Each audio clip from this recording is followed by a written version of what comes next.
Watch someone protect their money for one afternoon. They check the receipt. They notice the extra $1.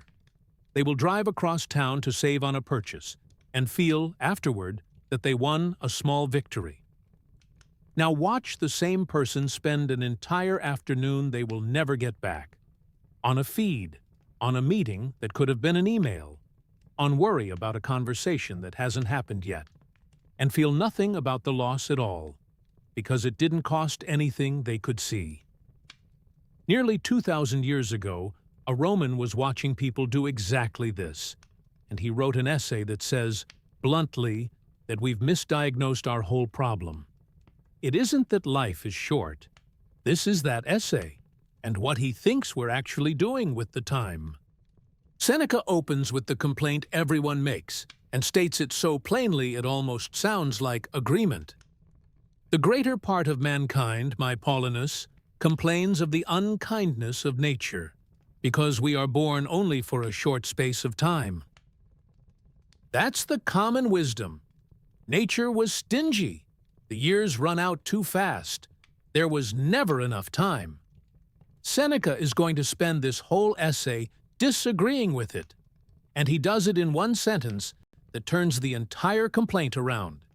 Here is the line the essay is remembered for. We do not receive a short life, but we make it a short one, and we are not poor in days, but wasteful of them. Read the two halves separately. First half, the length was never the problem. Seneca thought a human life, used well, was long enough for wisdom, for relationships, for meaningful work, several times over. Second half, and this is the accusation. What actually runs out isn't the days. It's the days minus everything we let other things take from them, uncounted, because spending a day doesn't feel like spending anything. So why don't we notice the leak? Seneca has an answer, and it's uncomfortable because it's about the one thing we're good at protecting. Men covetously guard their property from waste, but when it comes to waste of time, they are most prodigal of that of which it would become them to be sparing. Notice the asymmetry he's pointing at.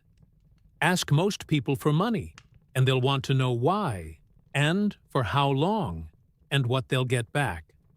Ask for their afternoon, and they'll hand it over to almost anyone who asks. A scroll, a meeting, an argument they didn't need to have.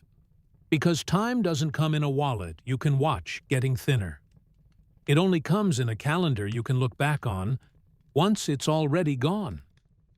Then Seneca sharpens the diagnosis into something closer to an accusation, and this is the sentence that turns the essay from an observation into a warning. You fear everything, like mortals as you are, and yet you desire everything as if you were immortals. Read that as two mismatched postures held at the same time. We are careful, cautious, even fearful about the wrong things, a small embarrassment, a minor risk, a decision that might not go our way, and reckless, wildly reckless, about the one thing that is actually guaranteed to run out, behaving, in our ambitions and our to-do lists, as if there will always be another year to get to the parts that matter. It would be easy to hear all this and conclude that Seneca is telling you to hurry. Pack the calendar, chase more, do everything now before it's gone. That is close to the opposite of his point. The people he criticizes hardest in this essay are not the idle. They are the busy, the ones whose days are absolutely full and still wasted, because full is not the same as spent on purpose. A crowded calendar can be just as much of a leak as an empty one. The cure isn't more activity. It's an audit, an honest look at where the days are actually going and whether that destination was ever chosen or just accepted by default because nobody was guarding the gate. So here is a version of Seneca's audit you can actually run tonight. Take today, just today, and sort it honestly into 3 piles. Time spent on something you'd defend to Seneca himself. Time spent on something necessary but not chosen. Sleep, obligations, the unavoidable. And time that simply leaked, scrolled, argued, worried away on nothing you'd claim as yours, if asked. Don't judge the third pile yet. Just measure it, the way you'd check a receipt. Most people doing this honestly for the first time are startled by how large it is. Not because they're lazy, but because no one ever taught them to treat an afternoon like money. The person from the opening, checking their receipt for an extra $1, isn't wrong to care about small amounts. Seneca's complaint was never that money doesn't matter.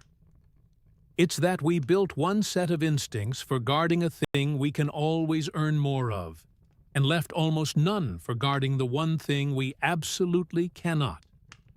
We are not poor in days. Not one of us. Not yet.